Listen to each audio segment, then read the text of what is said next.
Greeting, explorers! Welcome to the reading Menhirs Fate Rules Day 4. We were at Safety in Menhirs Fate. Guy ropes had just been read. Next point is Unsafe Ground or Area. While fighting, be aware of your general surroundings and ensure that you are not fighting in a location that is unsafe.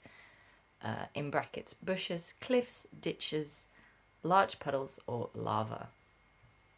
Lava? What? Lava? I mean, cliffs? Maybe. Lava? Anyway, touching. In Menhirs Fate, we ask that participants do not touch each other unless you have clear consent from them. Please instead use the hover hands system. Hover hands. I.e. putting your hands about 6 inches away from the person. Closed tents. It is assumed that a closed tent is always out of character. This means that there is no reason to open a tent that is not yours. This is a person's private area, and we would ask all participants to respect that. Next chapter, safety calls in Menhirs Fate.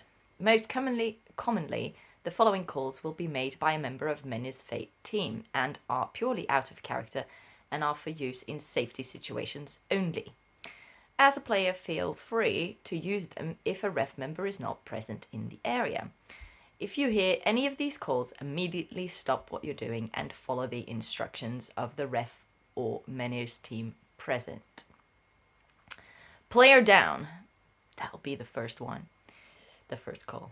This signal indicates a genuine injury has occurred. All activities in the immediate area must stop while the situation is assessed and first aid is administered as needed. Anyone can make this call, but it should be done cautiously.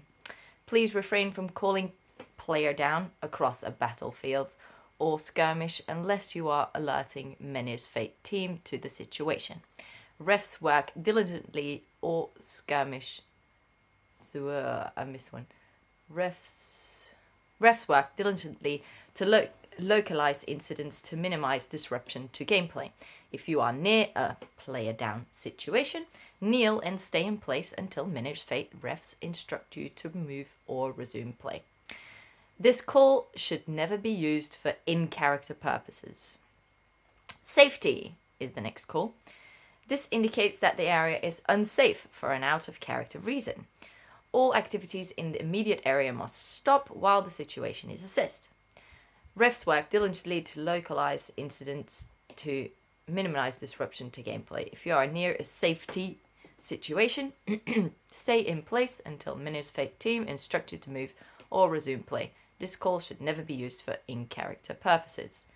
That's kind of the same as the end of player down, but I suppose it applies. Next chapter, gameplay calls.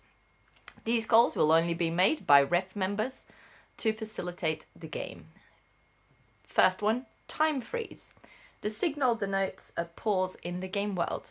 Upon hearing this call, all participants must freeze in place, close their eyes and hum until time in is announced. When time in is called, players should resume exactly what they were doing before the pause, as if the event had never occurred until they learn of it in character. Timeout is the next one. This signals a suspicion of play. During a timeout, you may relax, sit down, or chat out of character. This call is also made at the end of each day of play and at the conclusion of an event. Time in. This call initiates play at the start of each day of the event and resumes play after any of the previous calls.